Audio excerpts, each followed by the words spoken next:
¿Cómo se verá afectada la educación, específicamente en el contexto latinoamericano, ante la inminente llegada de la globalización como uno de los principales fenómenos sociales y de la mano de la instauración de las nuevas tecnologías de la información y la comunicación en diferentes ámbitos sociales, en donde la educación no queda exento?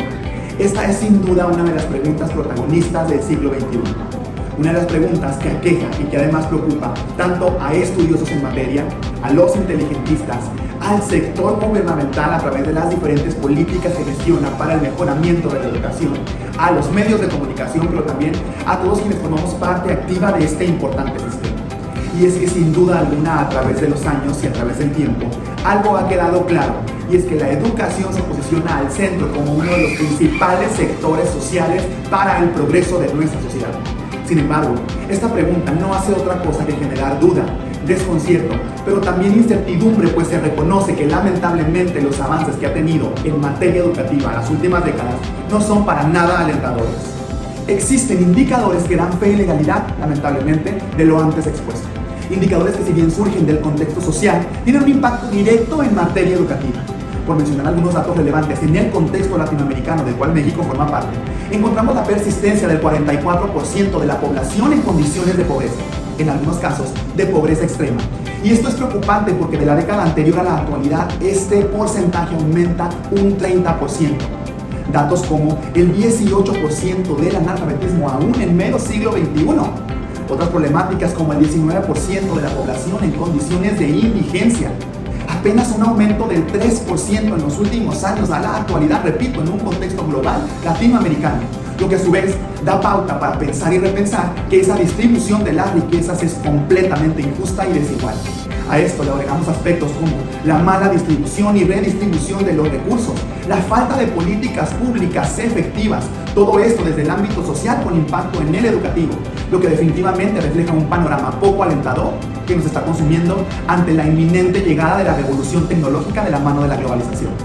Desde la década de los 80, gobiernos, grupos directivos, intelectuales, medios de comunicación, agrupaciones de la sociedad civil, expertos en educación, organizaciones y movimientos sociales o culturales han empezado a identificar a la educación como el principal instrumento para el desarrollo de los países y el crecimiento de las economías.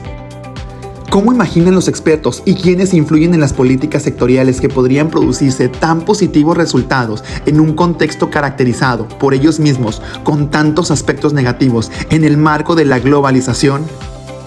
No obstante, una de las realidades más preponderantes es la que establece que las nuevas tecnologías de información y comunicación desempeñarán una función transformadora de la educación en términos y condiciones ideales. Sin embargo, para nuestra región no se cree que ellas podrían servir para superar el abismo que nos separa de los países desarrollados. Tampoco para vencer las diferencias educacionales, mucho menos podrían ser un vector de cambio de la actual situación.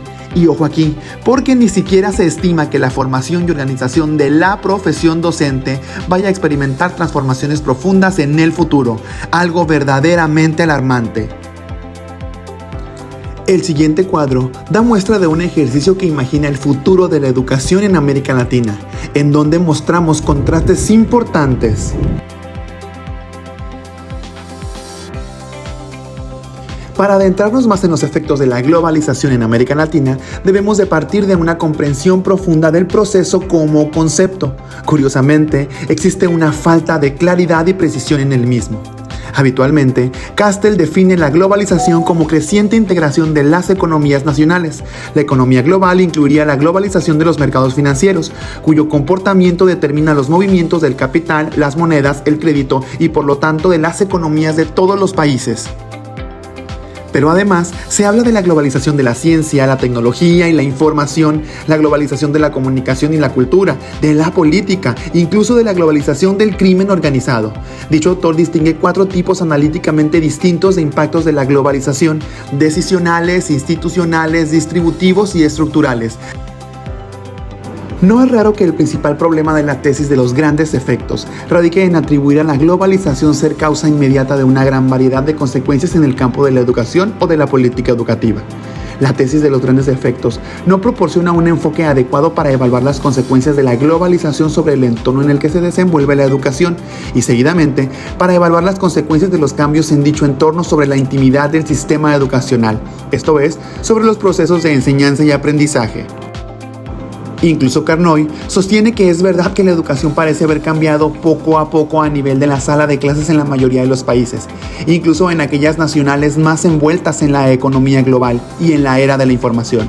Más allá del uso ocasional de computadoras en el aula, los métodos de enseñanza y los currículum nacionales permanecen prácticamente intocados. Incluso, una de las más importantes reformas educacionales asociadas con la globalización parece tener escaso o ningún impacto sobre la entrega de la educación dentro de la sala de clases. Brunner establece que para comprender verdaderamente los efectos de la globalización en materia real en América Latina, es fundamental entender la problematización a partir de cambios de vital importancia, mismos que son palpables y que él agrupa en 5 grandes categorías. En cuanto al acceso de información, que es la primera de ellas, hace referencia a cómo la educación es información, porque el conocimiento demanda la misma. Históricamente esta ha sido escasa, pero hoy por hoy la información disponible y accesible es completamente distinto para todos. La información es cada vez más abundante y fácil de obtener.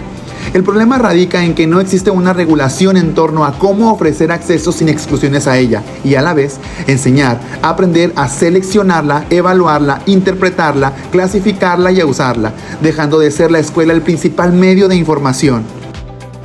El acervo de conocimientos es el segundo elemento. Este se refiere a la idea de cómo las redes y esta nueva era de información amplía estos con enorme velocidad, lo que presenta serios desafíos para el sistema educativo y la escuela en particular. ¿Quiénes serán mañana los sintetizadores del conocimiento? A la enseñanza de las competencias básicas, ¿qué otras hay que añadir y en qué momento y bajo qué modalidades? ¿Cómo organizar curricularmente un conocimiento global en permanente cambio y expansión? ¿Cómo hacerse cargo del hecho de que una proporción creciente del conocimiento relevante es transdisciplinario? ¿Y cuánto énfasis hay que poner en la educación de las disciplinas? El tercer aspecto es el mercado laboral, quedando de manifiesto cómo la escuela actualmente es la principal encargada de formar a los sujetos para el trabajo. Pensemos en el difunto concepto de competencias, mismo que preponderó en los modelos educativos globales en donde México no quedó exento. Las estructuras del trabajo, las ocupaciones y la dinámica de empleo se está cambiando. Asimismo, el sector educativo.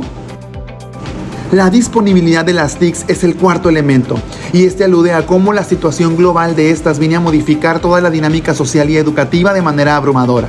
Lo que no está claro es con qué velocidad la escuela podrá adaptarse a las nuevas circunstancias, hacer la transición desde un mundo analógico al digital y así aprovechar las posibilidades que ofrecen las nuevas tecnologías de la información y la comunicación en su versión más avanzada.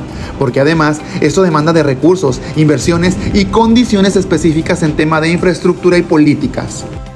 Y finalmente, mundos de vida, en donde es preciso considerar algo a lo que podemos denominar mutación de la cultura y de las identidades, pues estas interconexiones transforman todas nuestras realidades, dando nuevos sentidos y significados, mismo que, lastimosamente, están terminando en un estado de caos y anomia.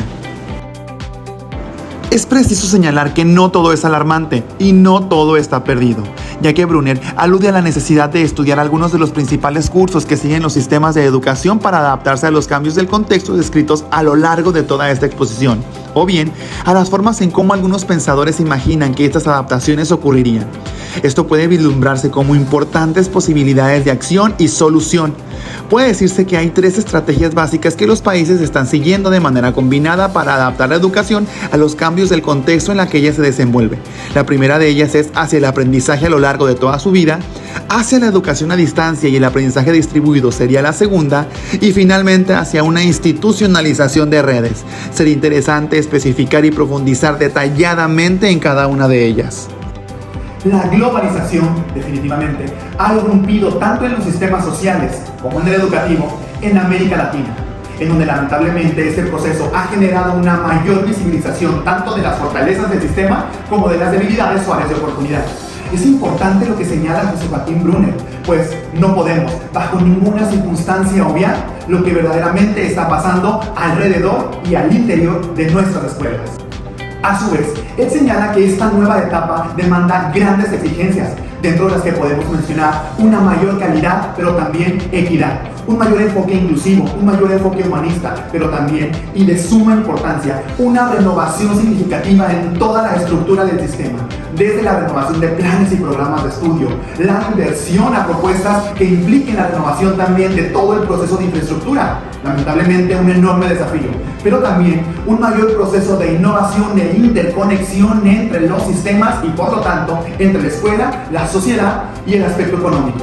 Otro aspecto verdaderamente significativo es la nueva forma de pensar y repensar en cómo generar y construir un nuevo sistema educativo, en donde verdaderamente se esté formando a ciudadanos críticos en toda la extensión de la palabra. Lo veíamos a lo largo del texto. Es fundamental analizar al interior de las escuelas y no solo superficialmente o lo que se ve desde la sociedad hacia el centro, sino recaer en algo fundamental que dicho autor nos señala a lo largo de todo el texto. Analizar desde el corazón, analizar desde sus entrañas y poder valorar los alcances y los avances o bien los retrocesos y las debilidades en algo tan significativo y tan importante como son el impacto en los procesos de enseñanza y de aprendizaje.